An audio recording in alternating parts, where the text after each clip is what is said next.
चलिए मैं आपको कौम के मुनाफिक बताता हूँ। हालांकि बहुत सारे हैं, सभी को पहचानना मुश्किल है, लेकिन एक सामने आए। काफी दिनों से भाजपा की दलाली कर रहे थे। कोई बात नहीं, आज कह रहे हैं हमारी कौम के मुनाफिक नसीरुद्दीन चिश्ती साहब। मुझे ऐसा लगता है ये कह रहे हैं वक्फ संशोधन बिल का असदुद्दीन ओवैसी ने विरोध किया है, हम उन पर मानहानि का केस करेंगे, क्योंकि वक्फ संशोधन बिल जो है वो मुसलमानों के हक में है, वो संविधान के खिलाफ नहीं है। वाह भैया, कमाल है। वो शायद आपने सुना होगा ना, जब अपनी ही सफ में मुनाफिक खड़े हों, गद्दार खड़े हों, तो शेर भी गीदड़ों से हार जाता है। यही हुआ।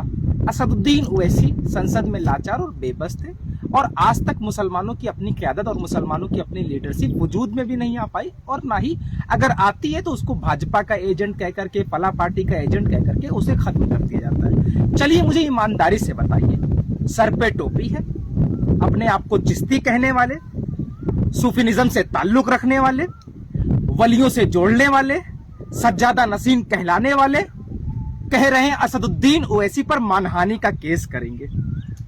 वाह, कमाल है।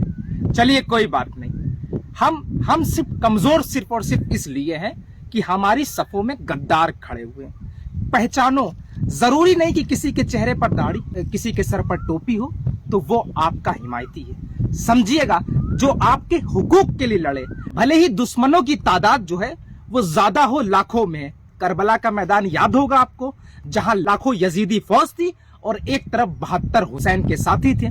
बस इसी तरीके समझ लीजिए कि जरूरी नहीं आपकी सफ में खड़े होकर के नमाज पढ़ने वाला, टोपी लगाने वाला, दाढ़ी रखने वाला आपका हिमायती हो, वो कौम का दलाल भी हो सकता है। खैर, ज्यादा से ज्यादा इस वीडियो को शेयर कीजिएगा, नसीरुद्दीन चिश्ती साहब को वायरल कर दीजिए और बताइए ये कौम के मौलाना साहब हैं।